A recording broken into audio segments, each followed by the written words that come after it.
Metal शेयरों पर खास नजर रहेगी क्योंकि मेटल शेयर जो है लंबे समय से एक ट्रेडिंग रेंज में फंसे हुए हैं और उसकी वजह यह है कि चीन से जो आर्थिक सुस्ती थी वो छट नहीं रही थी, लगातार कमजोर आंकड़े आ रहे थे। लेकिन अब चीन से ही एक बहुत बड़ा ट्रिगर आया है।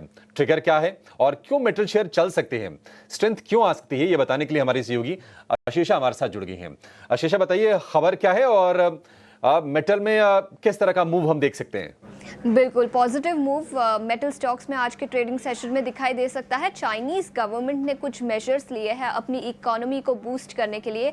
याद रखें, कोविड के बाद से ही चाइनीज इकोनॉमी में रियल एस्टेट डिमांड कंसर्न्स थे, जिसके चलते कई बार चाइनीज गवर्नमेंट ने कई सारे स्टिमुलस मेजर्स लिए हैं।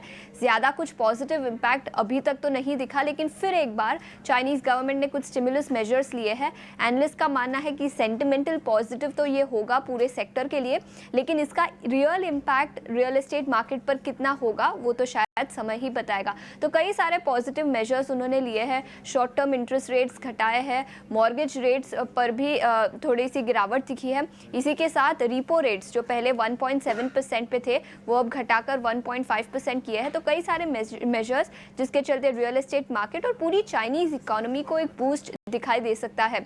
हम ये भी समझ लेते हैं कि Chinese market Indian metal sector के लिए इतना इम्पोर्टेंट क्यों है। सभी इंडस्ट्रियल मेटल्स का सबसे बड़ा कंज्यूमर चाइना ही है। कुछ मेटल्स की बात करें तो स्टील का करीब 55 से 60% कंजम्पशन चाइना में होता है।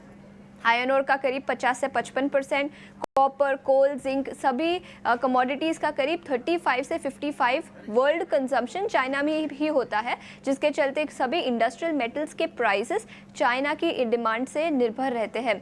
इसी के साथ सितंबर 9 के लोज से देखें तो थोड़ी सी रिकवरी सभी इंडस्ट्रियल मेटल्स में भी दिखी है।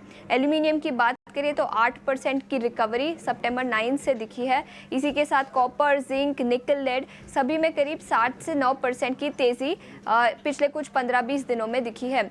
लेकिन फिर भी 2024 के हाई से देखें तो अभी भी इंडस्ट्रियल मेटल्स में काफ़ी गिरावट है। तो मई के महीने में इस साल 2024 में और 2024 के हाई सभी इंडस्ट्रियल मेटल्स ने टच किए थे, लेकिन तभी से देखें तो काफ़ी गिरावट है। तो एल्यूमिनियम में करीब 8% की गिरावट मई के हाई से दिखी है।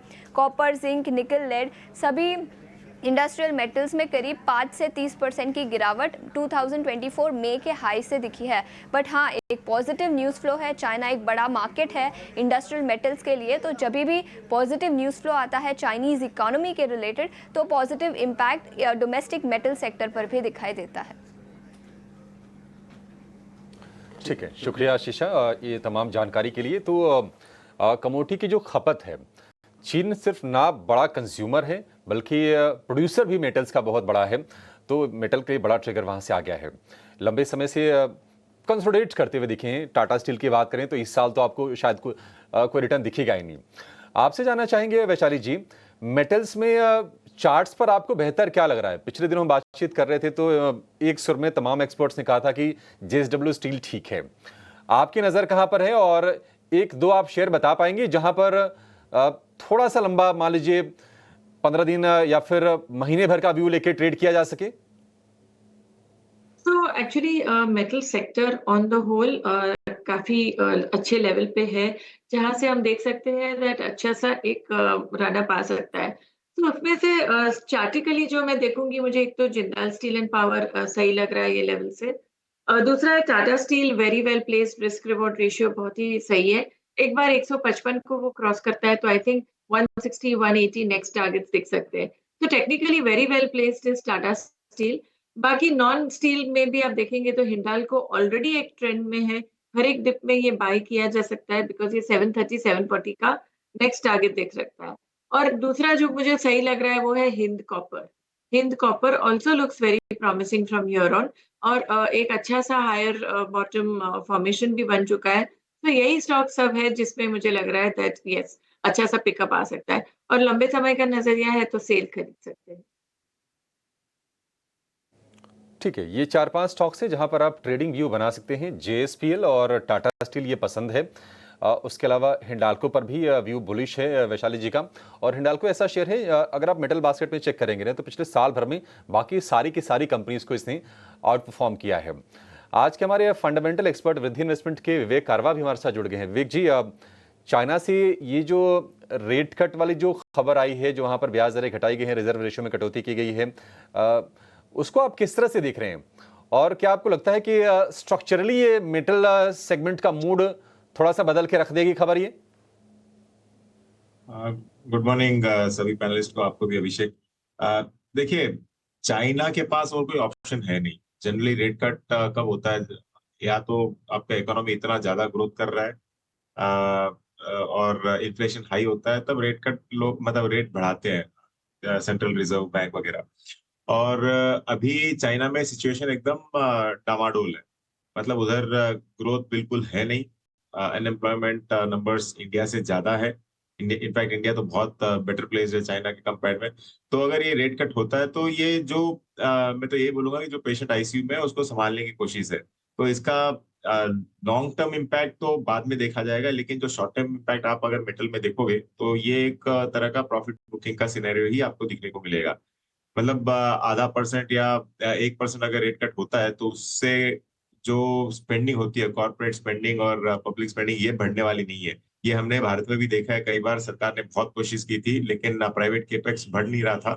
तो वैसा ही चाइना में होने वाला है, क्योंकि ऑलरेडी ग्रोथ बहुत कम है। तो वहां पे जो भी है फूंक फूंक के कदम रखने वाले हैं, जितने भी इन्वेस्टर्स वगैरह है।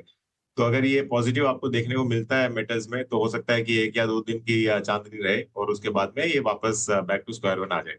तो लॉन्गर टर्म में अगर सही में ग्रोथ ओवरऑल बाउंस बैक होती है चाइना में और वर्ल्ड ओवरऑल, तो ही आपको मेटल्स में बहुत बड़ी रैली देखने को मिलेगी।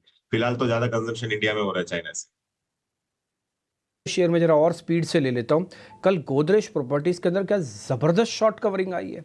कल तो मैं नहीं था कार्यक्रम में, लेकिन मैंने अभी डाटा देखा, क्या शानदार मूव 6% का आया और 10% का ओआई एडिशन भी घटा। ये ओपन इंटरेस्ट वाली अगर प्लेट आप दिखा सको ना प्रोड्यूसर साहब, वो भी दिखाना, हाँ, जिसमें मैं ओआई बोलूँ, उसमें 10% करीब करीब घटा। अच्छी कवरिंग आ चुकी है। विशाली, एक बार जरा आप इसको चेक करना। और चलेगा क्या ये? तो डिस्क्लेमर, कल ही हमने पूरा एक्चुअली आप देखेंगे तो रियलिटी सेक्टर में काफी तेजी दिख रही थी। डीएलएफ देखिए, गोदरेज प्रॉपर्टीज।